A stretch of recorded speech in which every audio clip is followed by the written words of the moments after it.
सा कोई नहीं। तेरी जय होवे सदा सनातन तक तू राज करे, है तुझ सा कोई नहीं। सिंहासन पे विराजमान, धरती गाए तेरे गुणगान, है तुझ सा कोई नहीं। घुटनों पे आते हैं जय तेरी, गाते हैं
कितनी भली और मनोहर बात है कि हम सब आपस में प्रेम से भरकर उस यीशु मसीह के लिए एक जगह पर इकट्ठे होकर अपनी आवाज़ों को तेज करके हम उसके नाम को ऊंचे पर उठाते हैं। How great is our God. आपको मालूम है हमारा परमेश्वर इतना महान क्यों है? क्यों महान है? क्योंकि एक अधर्मी से वो प्यार किया, एक पापी से उसने प्यार किया, जबकि पापियों से कोई प्यार नहीं करता, पर एक पापी से उसने प्यार किया। बहुत सारे लोग बहुत बड़े बड़े काम करके अपने आप को महान कहलाते हैं, पर उससे भी महान काम करने वाले भी हो जाते हैं 4 दिन की चांदनी और फिर अंधेरी रात। परंतु कभी न ये सुनने में आया, न कभी देखने में आया कि कोई किसी अधर्मी के लिए अपना प्राण दिया हो, वो भी निस्वार्थ, वो भी निस्वार्थ। हालेलुया। इससे पहले इस वचन को आप रीड करें, आप बैठ जाएं।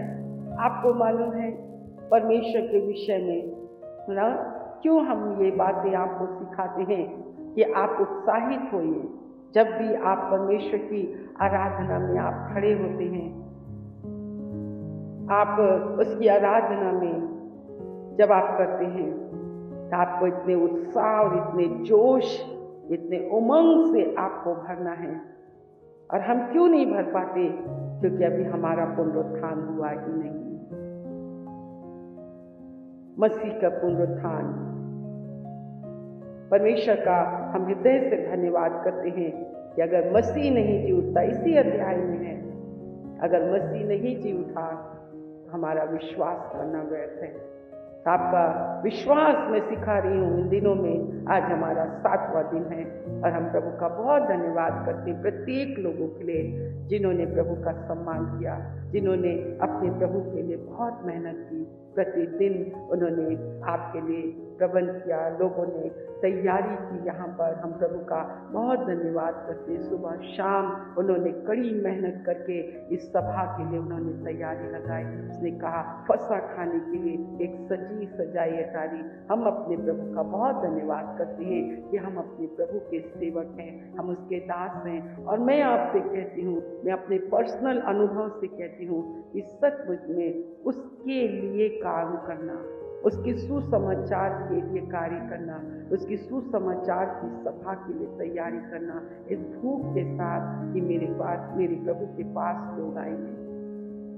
इन 7 दिन में बाइबल इसी वचन में लिखा है कि प्रभु में किया गया कोई भी परिश्रम, प्रभु में आप इस पृथ्वी में चाहे कितने वर्ष भी जीवित रहें, अगर आपने प्रभु के लिए कुछ नहीं किया तो आपका सारा परिश्रम व्यर्थ है।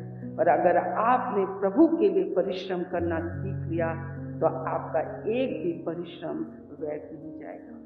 ये ऐसी रस्सियां हैं कलीसियाओं में, एक ऐसी रस्सियां हैं, एक ऐसा कफन है कलीसियाओं में जिसे सिर्फ यीशु मसीह ही आपको खोलकर बाहर निकाल सकता है। आपके विचार, आपकी धारणाएं एक ऐसी रस्सियां हैं जो सिर्फ यीशु मसीह ही आपको खोल सकता है। हालेलुया। हम अपने प्रभु का बहुत धन्यवाद करते हैं। आप जगे हुए हैं? अपने पड़ोसी से कहें आप जगे हुए हैं। हालेलुया। और जगे रहना। हालेलुया। परमेश्वर कहता है जागते रहो और प्रार्थना करते रहो, क्योंकि इस घड़ी अगर प्रभु आ गया तो कितनी शर्म की बात होगी कि तुम इसी चेयर में बैठे रह जाओगे और हम गायब हो जाएंगे। ऐसा होगा, यही तो है, यही हमारी आशा है। आइए हम इसे पढ़ेंगे, पहला कुरिन्थियों की पुस्तक उसका 15 अध्याय। हे भाइयों, अब मैं तुम्हें वही सुसमाचार बताता हूँ जो पहले सुना चुका हूँ, जिसे तुमने अंगीकार भी किया था और जिसमें तुम स्थिर भी हो। उसी के द्वारा तुम्हारा उद्धार भी होता है, यदि उस सुसमाचार को जो मैंने तुम्हें सुनाया था स्मरण रखते हो, नहीं तो तुम्हारा विश्वास करना व्यर्थ हुआ। इसी कारण मैंने सबसे पहले तुम्हें वही बात पहुंचा दी जो मुझे पहुंची थी, कि पवित्र शास्त्र के वचन के अनुसार यीशु मसीह हमारे पापों के लिए मर गया और गाड़ा गया, और पवित्र शास्त्र के अनुसार तीसरे दिन जी भी उठा। और कैफा को तब 12 को दिखाई दिया। फिर वे 500 से अधिक भाइयों को एक साथ दिखाई दिया, जिनमें से बहुत से अब तक जीवित हैं, पर कुछ सो गए। फिर वे याकूब को दिखाई दिया, तब सब प्रेरितों को दिखाई दिया, सबके बाद मुझको भी दिखाई दिया, जो मानो अधूरे दिनों का जन्मा हूँ, क्योंकि मैं प्रेरितों में सबसे छोटा हूँ, वरन प्रेरित कहलाने के योग्य भी नहीं, क्योंकि मैंने परमेश्वर की कलीसिया को सताया था। परंतु मैं जो कुछ भी हूँ परमेश्वर के अनुग्रह से हूँ। उसका अनुग्रह जो मुझ पर हुआ वह व्यर्थ नहीं हुआ, परंतु मैंने उन सब से बढ़कर परिश्रम भी किया, तो भी ये मेरी ओर से नहीं हुआ, परंतु परमेश्वर के अनुग्रह से जो मुझ पर था। इसलिए चाहे मैं हूँ चाहे वे हों, हम यही प्रचार करते हैं और इसी पर तुमने विश्वास भी किया।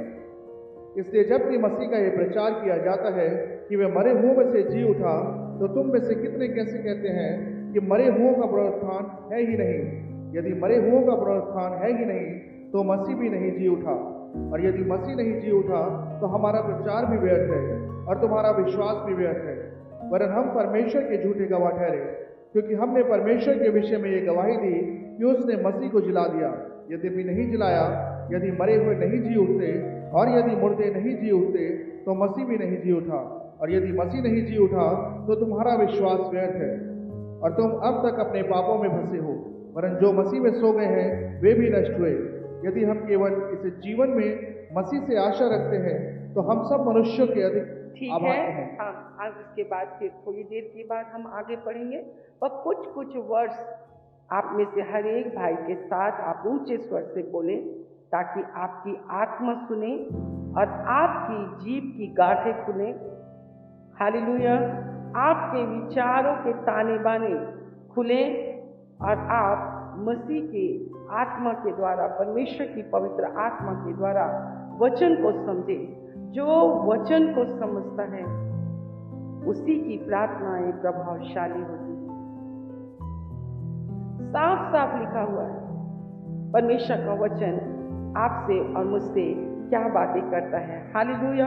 हम प्रभु का हृदय से धन्यवाद करते हैं।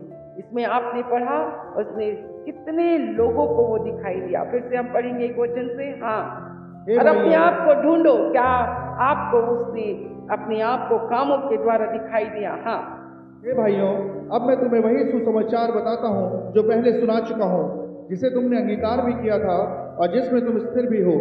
उसी के द्वारा तुम्हारा उद्धार भी होता है, यदि उस सुसमाचार को जो मैंने तुम्हें सुनाया था स्मरण रखते हो, नहीं तो तुम्हारा विश्वास करना। यदि जो सुसमाचार आपको आरंभ से सुनाया गया, आपने उसे पहले सुना, उसका अंगीकार किया, उसमें आपको स्थिर रहना है, उसमें बने रहना है, आपको उसमें बने रहना है। नंबर 1 यही बात आपको है। उसी के द्वारा, मसीह के द्वारा आपका उद्धार हुआ। पॉइंट करते जाइए। 1 कुरिन्थी 15 अध्याय आपके जीवन के लिए बहुत ही आशा है। उसी के द्वारा तुम्हारा उद्धार होता है। यदि उस सुसमाचार को जो मैंने तुम्हें सुनाया था, पास्ट टेंस की बात लिखा है, ये बार बार, मतलब ये कुरिन्थी की कलीसिया को एक बार सुना चुका, 2 बार सुना चुका, 3 बार सुना चुका, और इस अंतिम चैप्टर में वो उसे बार बार सुना रहे।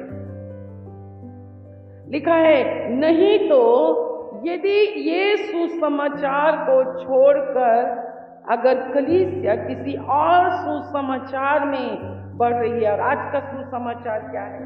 बहुत से भविष्यवक्ता, बहुत से ऐसे लोग उठाए हैं जो केवल प्रलोभन, केवल लाभ की बातें, केवल आशीष की बातें आपसे कहते रहते हैं, और आपको यही सुनना अच्छा लगता है,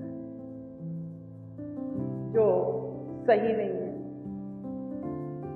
आपको सुनना है यीशु मसीह का प्रचार, आपको सुनना है यीशु मसीह आपके प्राणों का उद्धार कर सकता है, आपके देह, प्राण, आत्मा को पाप से, पाप करने से, पाप के प्रलोभन से, पाप की अभिलाषाओं से।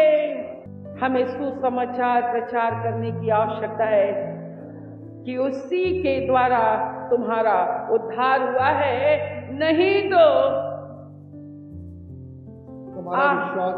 तुम्हारा विश्वास करना व्यर्थ है। यदि तुम्हारा विश्वास ही बेकार है, तो परमेश्वर से कभी आशा मत रखना कि तुम चंगे हो जाओगे। परमेश्वर से कभी आशा मत रखना कि तुम चंगे हो जाओगे। तीसरे वचन से, इसी कारण मैंने सबसे पहले तुम्हें वही बात पहुंचा दी जो मुझे पहुंची थी, कि पवित्र शास्त्र के वचन के अनुसार यीशु मसीह हमारे पापों के लिए मर गया और पवित्र शास्त्र वचन के अनुसार यीशु मसीह हमारे पापों के लिए मर गया। मैंने ये समाचार तुम्हें बार बार सुनाया और बार बार आपको सुनना है। इससे बोर नहीं होना है, क्योंकि इसमें आपके जीवन में स्थिरता आती है, आपका विश्वास बढ़ता है। उसी के द्वारा, आपकी प्रार्थनाओं के द्वारा नहीं, आपके भले भले मानस बनने के द्वारा नहीं। मेरे प्रियो, आपके ऊपर से, सर के ऊपर से अगर सुसमाचार की बातें निकल जाती हैं तो आपका विश्वास करना व्यर्थ है, बेकार है। आगे हम पढ़ेंगे।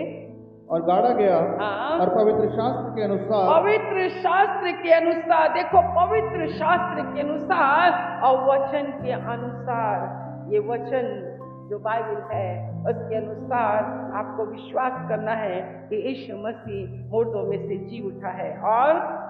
और कैफा को हाँ। और 12 को दिखाई दिया। हाँ। फिर वे 500 से अधिक भाइयों को एक साथ दिखाई दिया, हाँ। जिनमें से बहुत से अब तक जीवित हैं, हाँ। पर कुछ सो गए। हाँ। फिर वे याकूब को दिखाई दिया, हाँ। अब सब प्रेरितों को दिखाई दिया, हाँ। सबके बाद मुझको भी दिखाई दिया, हाँ। जो मानो अधूरे दिनों का जन्मा हूँ, हाँ। क्योंकि मैं प्रेरितों में सबसे छोटा हूँ, वरन प्रेरित कहलाने के योग्य भी नहीं, हाँ। क्योंकि मैंने परमेश्वर की कलीसिया को सताया था। हाँ। परंतु मैं जो कुछ भी हूँ परमेश्वर के अनुग्रह से हूँ। उसका अनुग्रह जो मुझ पर हुआ हाँ। वह व्यर्थ नहीं हुआ, हाँ। परंतु मैंने उन सब से बढ़कर परिश्रम भी किया, हाँ। तो भी ये मेरी ओर से नहीं हुआ, हाँ। परंतु परमेश्वर के अनुग्रह से जो मुझ पर था। हाँ। इसलिए चाहे मैं हूँ चाहे वे हो, हम यही प्रचार करते हैं और इसी पर तुमने विश्वास भी किया। Praise the Lord। क्या आपको इस दुनिया में इस प्रकार के भविष्यवक्ता, इस प्रकार के प्रचारक, इस प्रकार के सिखाने वाले आपको YouTube में दिखाई देते हैं? पौलुस अपनी बातों को किस प्रकार से कहता, मैं तो कलीसिया को सताता था, हालांकि मैं प्रेरित हूँ उसके द्वारा, पर मैं प्रेरित कहलाने के लायक नहीं हूँ। मैं जो कुछ हूँ परमेश्वर के अनुग्रह से हूँ। आपको ऐसे लोगों का आदर करना चाहिए। हम परमेश्वर का धन्यवाद करते हैं। मैं प्रेरितों में सबसे छोटा हूँ, हालांकि वो छोटा नहीं था। मैं तो प्रेरित कहलाने के योग्य भी नहीं, क्योंकि मैंने परमेश्वर की कलीसिया को सताया था। मैंने परमेश्वर की कलीसिया को, जो भी विश्वासियों को आप सताते हैं, आप यीशु मसीह को सताते हैं, आप प्रभु को सताते हैं। और जब आप और मैं प्रभु को सताते हैं तो बाइबल कहती है ये चीजें हमें बहुत ज्यादा, मैं पौलुस के जीवन से, आप उसको पढ़ें, अपनी हर पत्री में, प्रेरितों के काम में, जब बड़े बड़े लोगों के सामने जब वो खड़ा हुआ, जब यीशु मसीह के द्वारा वो सताया जा रहा था, तो उसने कहा, मेरी सुनो, मैं भी तुम्हारी तरह था। मैंने बहुत उस पंथ के लोगों को मैंने सताया। मैंने उस पंथ के लोगों के साथ जो मैं कर सकता था मैं किया। उसने हर पत्री में, और एक जगह तो ये कहता है, वो मैंने ये अज्ञानता के कारण किया, पर उससे बड़ा अफसोस है। पौलुस, आज कलीसिया, क्या आपकी जिंदगी में इस बात का अफसोस होता है? पर मैं आपसे कहती हूँ कि नहीं, हम भले कलीसिया के भीतर हैं, पर हम खुद ही कलीसिया को इतने सताने वाले हैं। हम रुलाने वाले लोग हैं, हम ठोकर खिलाने वाले लोग हैं, हम अपमान करने वाले लोग हैं। पर कितने दुख की बात है कि हमें कभी अफसोस ही नहीं होता। क्यों? क्योंकि हमारे आंखों की छिलके सिर्फ आप अपने और अपने परिवार तक सीमित हैं। आपको अपनी बढ़ाई करने से फुर्सत मिले तब तो आप किसी दूसरे को देख सकें। मसीह छोड़कर जितने लोग झूठी बड़ाइयां, अपनी बड़ाइयों में फंसे हैं ना, आज आपको कफन खोलने की बहुत ज्यादा जरूरत है। मेरी क्या बड़ाई है? मेरे भविष्यवक्ता होने या मेरे प्रेरित होने की क्या बड़ाई है? मेरे चंगाई के वरदान की क्या बड़ाई है या मेरी प्रार्थनाओं की क्या बड़ाई है? अगर मेरा मसीह ही मुझ पर आज मैं जो कुछ हूं उसके अनुग्रह से हूं, उसके अनुग्रह के द्वारा। जिस दिन आपने मसीह के अनुग्रह को भूल गए ना, आज चर्च में आपको बहुत ही अपने ऊपर वो लगता है।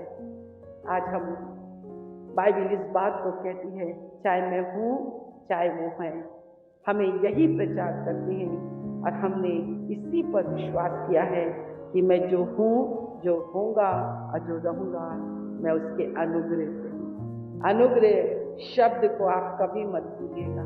ये परमेश्वर का अनुग्रह है, ये परमेश्वर का अनुग्रह आपको मिला है, ये परमेश्वर की दया है जिसने अपने कामों से आपको दिखाई दिया। उसने अपने आप को जीवित प्रमाणित किया, उसने अपने आप को सच्चा आपके ऊपर प्रमाणित किया, उसने अपने आप को पवित्र प्रमाणित किया। बहुत सारे लोग मुझे, जब से मैं इस दिल्ली शहर में आई हूँ, मुझे वो शुरू से जानते हैं, मुझे वो शुरू से जानते हैं।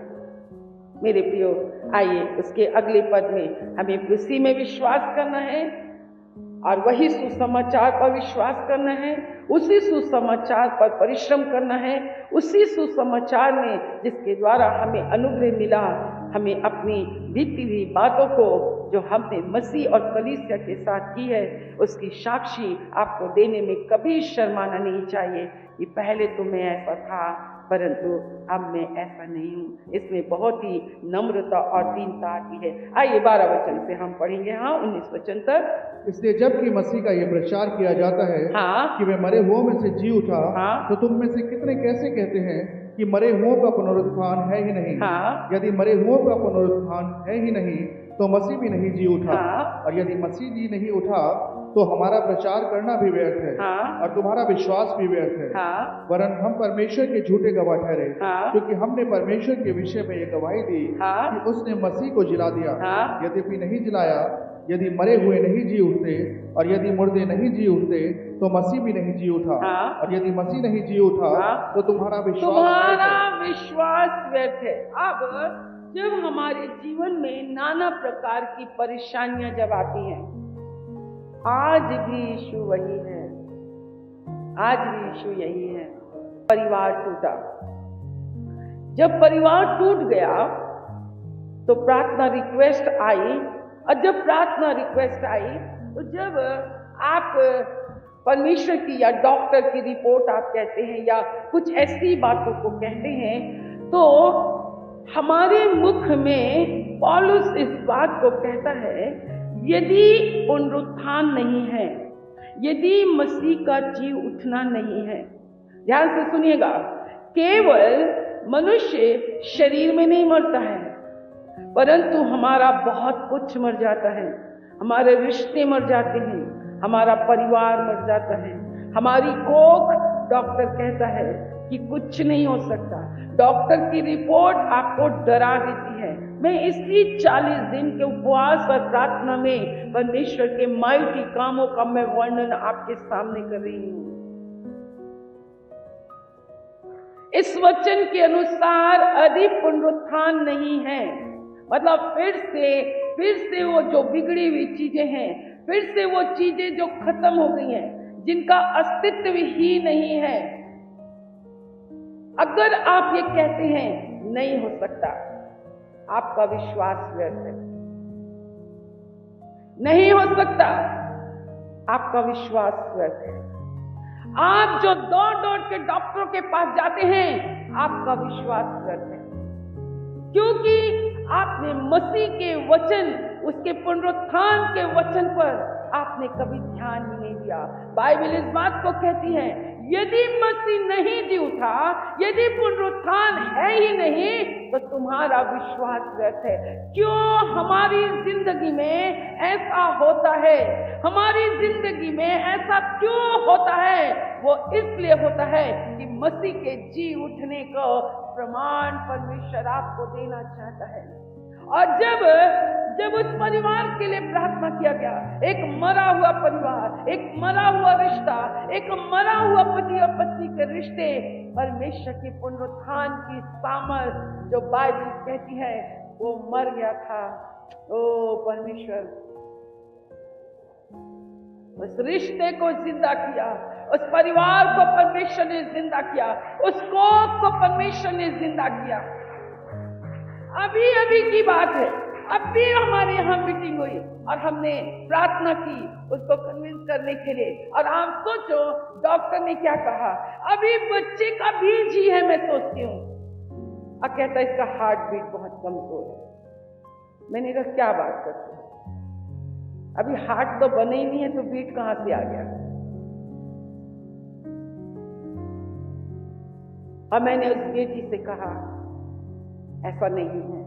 जो पुनरुत्थान की सामर्थ पर विश्वास करते हैं उनके मुख से नकारात्मक बातें नहीं निकलती हैं। जो पुनरुत्थान की सामर्थ पर विश्वास करते हैं उनके अंदर जीवन की सामर्थ निकलती है।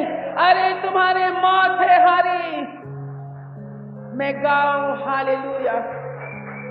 मौत हारा है, अस्तित्व जो मर गया वो जीवित होने के लिए है। तुम्हारा विश्वास व्यर्थ है। हम कलीसिया में हैं जरूर, बड़ी बड़ी बातें करते हैं, लंबी लंबी प्रार्थनाएं करते हैं, गला खोल खोल कर प्रार्थना करते हैं, परंतु बाइबल कहती है पुनरुत्थान और जीवन मैं ही हूं। जो कोई मुझ पर विश्वास करेगा, अगर वो मर भी जाए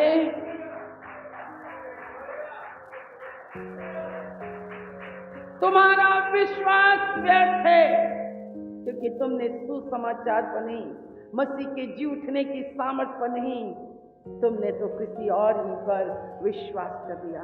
तुम्हें विश्वास होना चाहिए मसीह मेरे पापों के लिए मारा गया, गाड़ा गया और तीसरे दिन मुर्दों में से जी उठा। अगर तुमने किसी को अधिकार नहीं है, अगर वो पुनरुत्थान की सामर्थ पर विश्वास नहीं करता है तो उसे प्रचार करने का कोई अधिकार नहीं है। आप बैठ सकते हैं। आपके पास अगर बेकार का विश्वास है, व्यर्थ का विश्वास है, तो आपको प्रचार करने का अधिकार नहीं है। विश्वास, बाइबल कहती है यदि मसीह नहीं जी उठा, यदि मसीह नहीं जी उठा तो तुम्हारा विश्वास व्यर्थ है। यदि मसीह तुम्हारे अंदर नहीं जी उठा तो तुम्हारा विश्वास व्यर्थ है। बाइबल कहती है यदि हम केवल 19 वचन में, आइए एक साथ पढ़ें, यदि हम केवल इसी जीवन में मसीह से आशा रखते हैं, यदि इसी जीवन में, जीवन से संबंधित बातों में आज कलीसिया केवल इसी जिंदगी में विश्वास करती है, वो अपने कल की जिंदगी पर कभी विश्वास नहीं करती। आपका विश्वास केवल आज की बातों पर है, पृथ्वी की बातों पर है, पृथ्वी की वस्तुओं पर आपका विश्वास है। इसलिए प्रभु ने आपको खचाखच भर दिया है। आपका विश्वास नहीं है और इसलिए कहता है यदि हम केवल इसी जीवन में मसीह से आशा रखते हैं तो परमेश्वर कहता है हम सब मनुष्यों से अधिक अभागी हैं। कौन से मनुष्यों से? ये संसारिक मनुष्यों से। इस संसारिक मनुष्यों से बाइबल इस बात को कहती है हम अभागे इंसान हैं। चर्च जब तक ऐसे लोगों से भरा रहेगा, मेरे प्रियो, परमेश्वर की पुनरुत्थान की सामर्थ कभी आपके दिल्ली शहर में बहने नहीं पाएगी। आपके दिल्ली शहर में परमेश्वर ने आपको शक्ति दी है कि उस शक्ति को दिखाओ कि मेरा परमेश्वर जीवित है। मेरा परमेश्वर सच्चा है, मेरा परमेश्वर पवित्र है। हालेलुया। हम अपने परमेश्वर का बहुत धन्यवाद करते हैं। हालेलुया। इन वचनों को आप बार बार पढ़िए, इन वचनों को आप बार बार पढ़िए। हम अपने परमेश्वर का हृदय से धन्यवाद करते हैं। हालेलुया। एक कितना महिमामय परमेश्वर है। हालेलुया। आज के दिन अगर आप मेरे साथ निकालेंगे उस 38 वर्ष के रोगी को, उदाहरण को आप देखिए। 38 वर्ष का रोगी, मैं परमेश्वर का इतना धन्यवाद करती हूँ। एक व्यक्ति 38 वर्ष से क्या था, एक बिस्तर में पड़ा हुआ था। प्रभु का धन्यवाद हो, आप तो अभी ये पड़े हुए नहीं हैं। हाँ जी, चलो यूहन्ना की पुस्तक उसका 5वां अध्याय, हाँ जी, उसके 1 वचन से हम पढ़ेंगे। हाँ। बातों के पश्चात यहूदियों का एक पर्व हुआ और यीशु यरूशलेम को गया। यरूशलेम में बड़े फाटक के पास एक कुंड है जो इब्रानी भाषा में बैतसदा कहलाता है। इसके 5 ओसारे हैं, इनमें बहुत से बीमार, अंधे, लंगड़े और सूखे अंग वाले पानी के हिलने की आशा में पड़े रहते थे। क्योंकि नियुक्त समय पर परमेश्वर के स्वर्गदूत कुंड में उतरकर पानी को हिलाया करते थे। पानी हिलते ही जो कोई पहला उतरता वो चंगा हो जाता था, चाहे उसकी कोई बीमारी क्यों ना हो। वहाँ एक मनुष्य था जो 38 वर्ष से बीमारी में पड़ा था। यीशु ने उसे पड़ा हुआ देखकर और ये जानकर कि वे बहुत दिनों से इस दशा में पड़ा है, उससे पूछा, क्या तू चंगा होना चाहता है? उस बीमार ने उसको उत्तर दिया, हे प्रभु, मेरे पास कोई मनुष्य नहीं कि जब पानी हिलाया जाए तो मुझे कुंड में उतारे, परंतु मेरे पहुंचते पहुंचते दूसरा मुझसे पहले उतर जाता है। बस आपने बहुत बार इस स्थल को पढ़ा होगा, बहुत बार अपने YouTube में इस वचन का प्रचार सुना होगा। मैंने भी बहुत बार जब क्रूसेड में लेती हूँ, प्रचारक की आत्मा जब काम करती है तो मैं भी इस वचन को लेकर जैसे जैसे प्रभु प्रकाशन देता है हम उस हिसाब से हम प्रकाशन देते हैं। और आज ईस्टर का पर्व है, जिंदा हुआ है, क्रिस्ट की आराधना करने के लिए हम आए हैं। हमारा यीशु आज और कल और युगानुयुग एक सा है। मेरा यीशु तो जिंदा है, जीवित रहेगा। वो पहले भी जिंदा था, वो आज भी जीवित है और वो हमेशा जीवित रहेगा। Hallelujah, hallelujah. हम परमेश्वर का धन्यवाद करते हैं इस स्थल के लिए जो बाइबल में पाई जाती है। 38 वर्ष का रोगी है, बैठेंगे आप। 38 वर्ष का रोगी है, जहां कहीं आप बाहर बैठे हुए हैं। आपका विश्वास पुनरुत्थान की सामर्थ पर होना चाहिए। आपका विश्वास परमेश्वर की जी उठने की सामर्थ पर, और इसी सुसमाचार को आपको फैलाना है। हालेलुया। बाइबल कहती है कि यीशु को मार कर चढ़ा दिया गया। शैतान ने सोचा इसे मार डालो, इसे मार डालो, फिर मैं बिंदास इस पूरे संसार पर राज्य करूंगा। उसकी यही मनोकामना है, यही पाप है, यही पाप है। सबसे मैं राज्य करूंगा, इसे मार डालूंगा। और उसने उसे क्रूस पर चढ़ा दिया। हम सब जानते हैं क्रूस से यीशु उतारा गया और उसे गाड़ा गया। और आपके विश्वास के लिए यीशु जब क्रूस पर चढ़ाया गया तो मैं और आप भी यीशु के साथ क्रूस पर चढ़ाए जा रहे थे। जब क्रूस से उतारा गया तो मैं और आप भी क्रूस से उतारे जा रहे थे। और जब उसे गाड़ा गया तो आप और मैं भी उसके साथ गाड़े गए। और जब उसके कफन उसके कब्र पर बहुत बड़ा पत्थर रख दिया गया और पहले बैठा दिए गए। हेलो, पौलुस इस बात को कहता है कि यदि तुम्हारा विश्वास पुनरुत्थान की सामर्थ पर नहीं है, मसीह के जी उठने की सामर्थ पर नहीं है, तो तुम्हारा विश्वास बेकार है। जो इंसान परमेश्वर के पुनरुत्थान की सामर्थ पर विश्वास करता है वो डॉक्टर की खबर पर से घबराता नहीं है, वो अपने शरीर की स्थिति को देखकर घबराता नहीं है।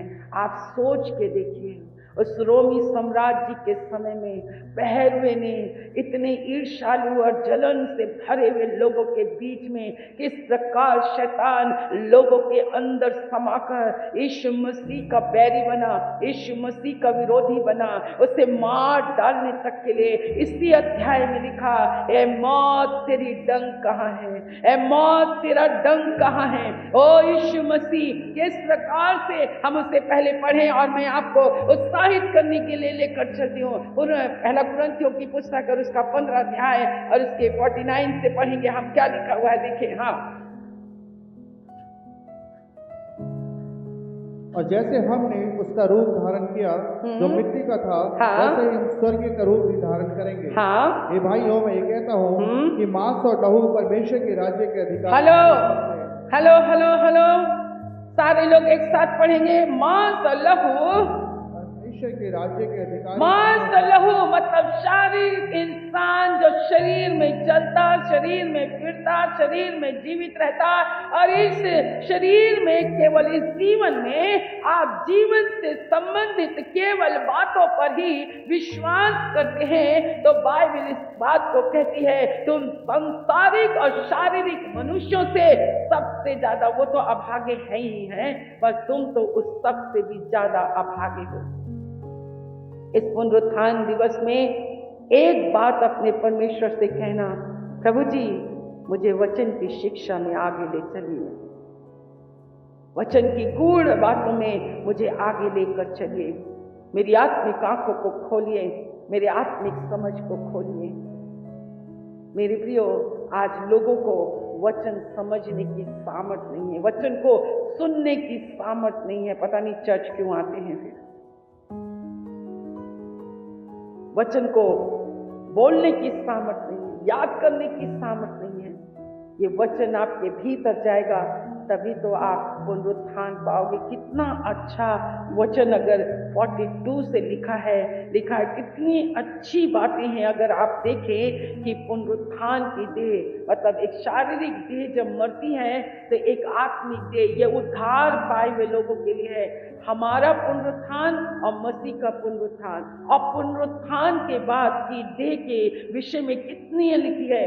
पक्षियों का शरीर और है, मछलियों का शरीर और है, स्वर्गीय देह और है, पार्थिव देह और है। आप 35 से आप पढ़िए, अगर वहां पर है। आज सारा दिन आप बहुत जल्दी घर चले जाएंगे, फिर शाम को एक बार फिर से हम जश्न मनाएंगे, पर सारा दिन एक चैप्टर को पढ़कर आना ताकि शाम को मैं आपको बताऊं पार्थिव देह से कोई लाभ नहीं है।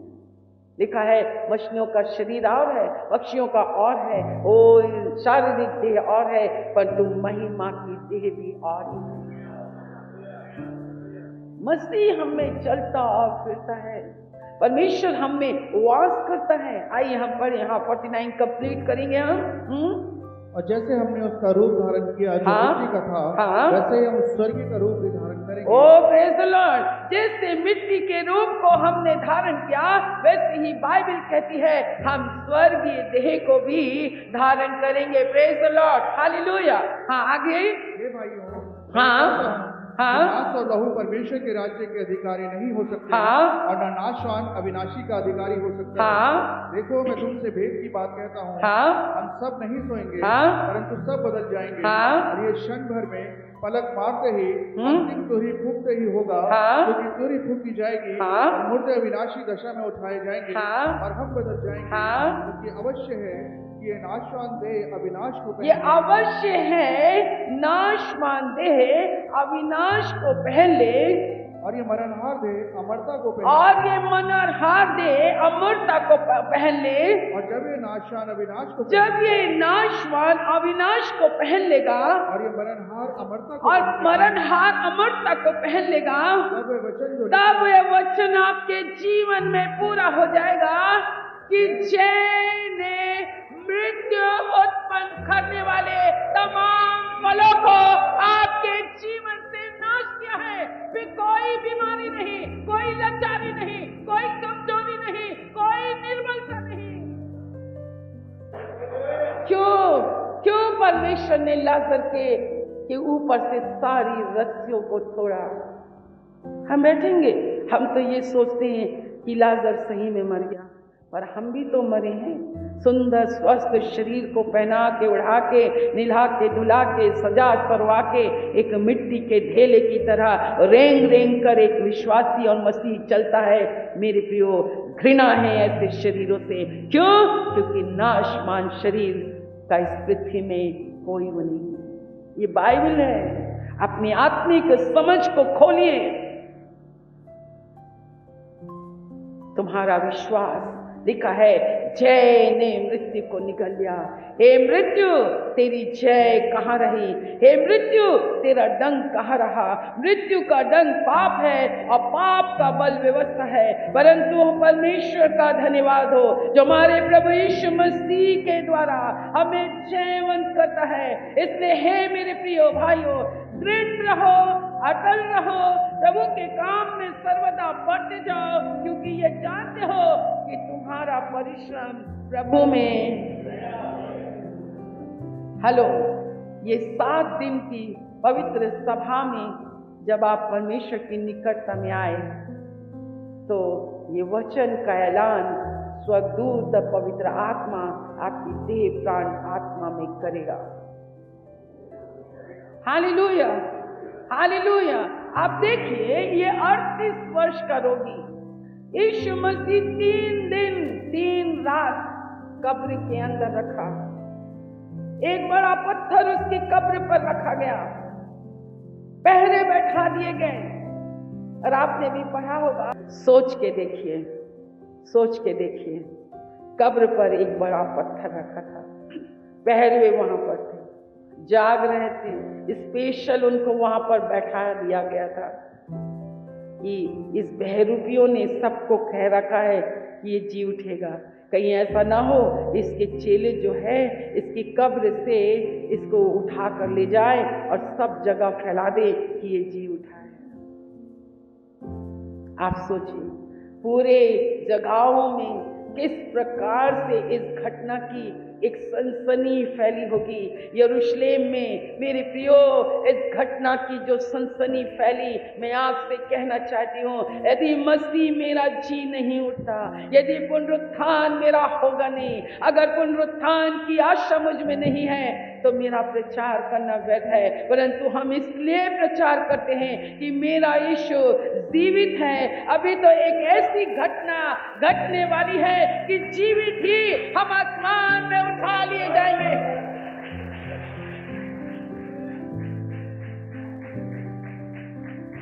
जीवित ही। किस प्रकार से ये सनसनी कैसे फैली? आइए पहले 38 वर्ष के रोगी और यूहन्ना की पुस्तक 11वें अध्याय में मैं आपको निकालना नहीं चाहूंगी, पर आप देखिए कि जो लकवे का 38 वर्ष से जो खाट को लेकर चल रहा था, जो खाट में पड़ा हुआ था, सुनिए, 38 वर्ष मायने रखता है। 38 वर्ष से कितने लोगों ने उसे देखा होगा। 38 वर्ष के रोगी के विषय में हम बाइबल में पढ़ते हैं, ओ किस प्रकार परमेश्वर की सामर्थ उस स्थान पर यीशु आया और यीशु ने उससे क्या कहा। जो खटिए में पड़ा रहता था, जो खटिया उससे पकड़ कर रखा था, वो सारे जगह में ये सनसनी फैल गई कि अब खाट में वो नहीं पड़ा है, पर वो खाट को लेकर चल रहा है। आप खाट में पड़े नहीं रहने के लिए हैं, आप पलंग में पड़े रहने के लिए नहीं है, आप बीमार पड़े रहने के लिए नहीं है, आप चेहरे को लटका कर रहने के लिए नहीं है। ये इस तरह आपके जीवन में ये हो, सब जगह सनसनी फैल जाए कि खाट से नहीं, इसने खाट को उठाकर चला है। ऐसे लोगों से कलीसिया भरी रहे। मेरे प्रियो, अगर मसीह का पुनरुत्थान नहीं है तो आपका जीना, आपका विश्वास व्यर्थ है। मरी हुई दशा को देखकर उसने कहा, नहीं, ये जीवित है। पुनरुत्थान की सामर्थ को उसने, खाट ने उसे इतने वर्ष तक पड़ा रखा, परंतु अब देखिए वो खाट को उठाकर चल रहा है। 4 दिन के लाजर को लोगों ने पड़ा हुआ देखा, परंतु अब लाजर के बंधन को खोलते हुए, कफन को हटते हुए लोगों ने देखा। ये सनसनी सारे यरूशलेम में फैली, कब्र कब्र के पत्थर को हटाने के लिए मेरे परमेश्वर को किसी मनुष्य की जरूरत नहीं है। इस नाशवान देह को, इस निर्बल देह को, इस बीमार देह को किसी मनुष्य की आवश्यकता नहीं है, किसी के लहू की आवश्यकता नहीं है, किसी के ऑक्सीजन की आवश्यकता नहीं है। आवश्यकता है पुनरुत्थान पाए हुए मसीह की।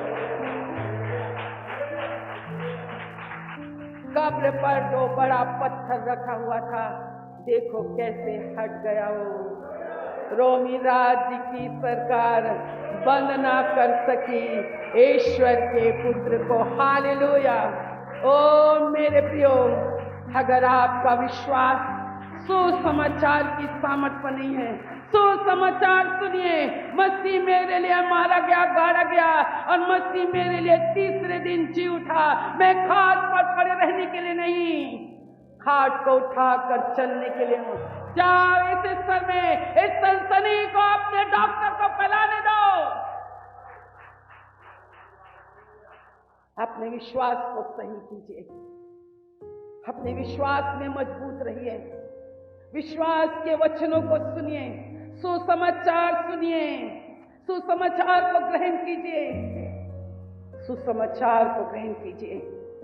मेरा यीशु मुर्दों में से जी उठा। जो चीजें आपको लगती है ये मर चुकी है, ये खत्म हो चुकी है, पर तेरे कहने से हालेलुया उठ और अपनी खाट उठा। ये खाट तुझे पकड़ कर नहीं रख सकती, तू अपनी खाट को उठा और चल। उठो, उठो इस पुनरुत्थान के समय में, उठो, निकलो, ऐसे लोगों के बीच से निकलो जो तुम्हें मुर्दों के समान बनाते हैं। जूतों के साथ रहो तो तुम जीवित कहलाओगे। ओ मेरे प्रियो, ओ परमेश्वर का हम धन्यवाद करते हैं। सोच के देखिए, ये सनसनी सारे जगह में फैल गई और फैलते रहेगी और फैलते रहेगी और फैलते रहेगी और फैलते रहेगी। हम अपने परमेश्वर का बहुत धन्यवाद करते हैं इस पवित्र शास्त्र बाइबल के लिए। मसीह का जी उठना आज और कल और युगान युग तक एक सा है। हालेलुया। ओ प्रभु आपको आशीष दे। आइए अपने हाथों को उठाकर धन्यवाद करें। मत डरें, आप हियाव जाता न रहे, आप कमजोर विश्वासी मत रहिए, आप मजबूत विश्वासी रहिए। गॉस्पेल सुनिए, परमेश्वर के पुनरुत्थान की सामर्थ इस मरणहार देह को त्यागे। परमेश्वर को आपके बंधन खोलने दीजिए, आपकी बेड़ियों को तोड़ने दीजिए। परमेश्वर ने आपसे कहा उठ, अपनी खाट उठा और चल। और फिर कब्र से पत्थर हट गया। हो परमेश्वर आया आपकी जिंदगी से ऐसे बीमारी के पत्थरों को हटाने, ऐसे पाप के पत्थर। जब तक आपके जीवन में ये पाप के पत्थर को आप अनुमति दीजिए, प्रभु मेरे इस पत्थरों को हटाए। किसी मनुष्य की हमें जरूरत नहीं है, ये देह परमेश्वर की है।